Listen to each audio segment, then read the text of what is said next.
हर साल हमने देखा है कि कई लाख बच्चे हमारे 12th कॉमर्स की बोर्ड एग्जामिनेशन देते हैं हमारे महाराष्ट्र बोर्ड में।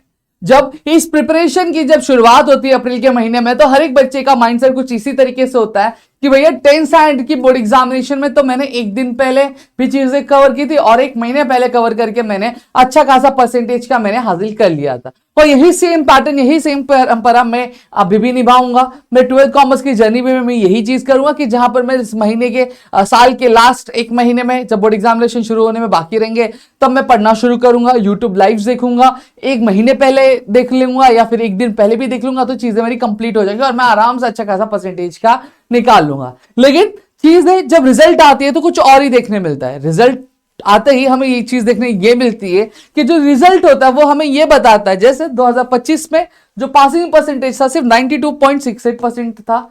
24 में अगर मैं बात करूं तो 92.18% था। वहीं जब मैं 23 की बात करता हूं तो 90.42% हमें यहां पे क्या देखने मिलता है।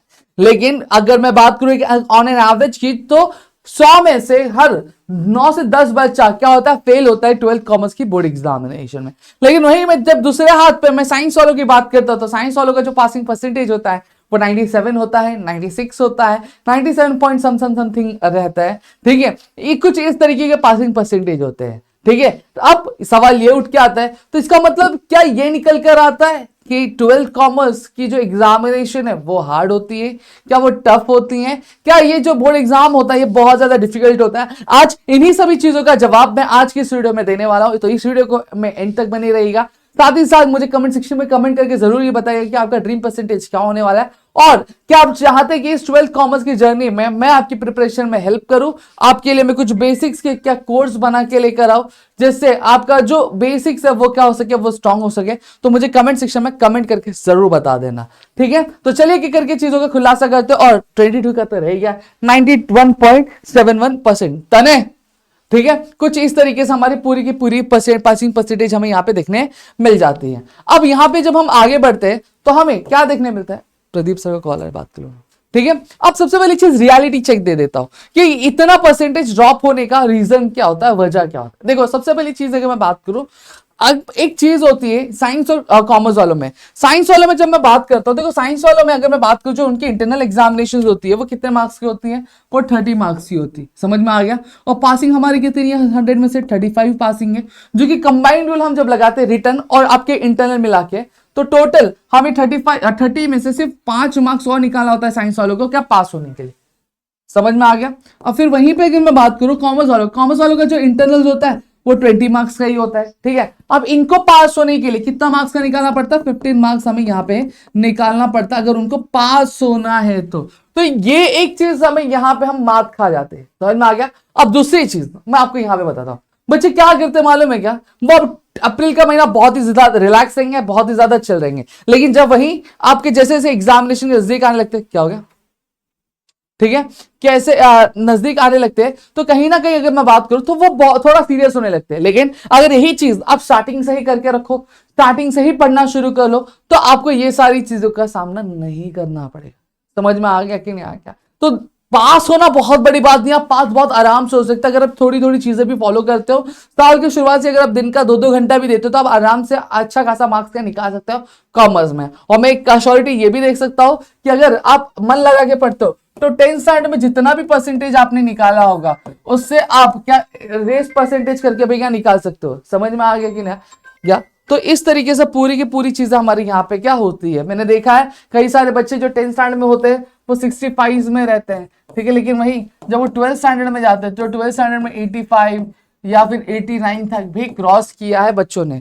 और ये चीज मैं ऐसी हवा में नहीं बात करो, ये मेरे ऑफलाइन इंस्टीट्यूशन की बात करो, यहाँ पे बच्चे यहाँ इतना इन्होंने स्कोर किया हुआ है। ठीक है, अब आगे बात करते हैं। जब मैं यहाँ अगला पॉइंट हमारा क्या था, अगला पॉइंट आता है डिफिकल्ट।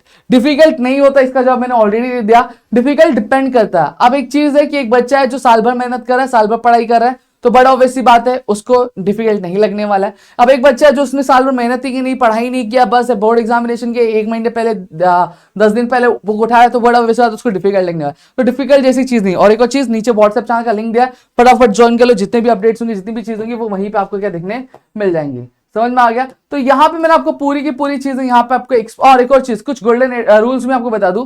गोल्डन रूल्स क्या है, अब आप चाहते हो कि आपका बोर्ड एग्जामिनेशन डिफिकल्ट ना जाए, तो इसके लिए आपको करना क्या है, ये हैंग क्यों मारा यार, ठीक है।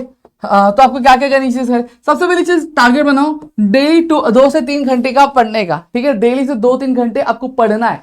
पढ़ना किस तरीके से भी बता दो, पैरेलल स्टडी करनी है। कैसे स्टडी करनी है, पैरेलल स्टडी करनी है। पैरेलल स्टडी मतलब क्या होता है सर, पैरेलल स्टडी मतलब 1:1 का रेशियो। मतलब एक आप न्यूमेरिकल सब्जेक्ट लोगे जैसे अकाउंट्स और मैथ्स आपका, तो आपको देखो अकाउंट्स और मैथ्स डेली बेसिस पे करना पड़ेगा, तो वो रखना। और एक आपको क्या रखना है, आपको एक थियरी सब्जेक्ट क्या रखना है, समझ में आ गया। इस तरीके से चीजें करनी है।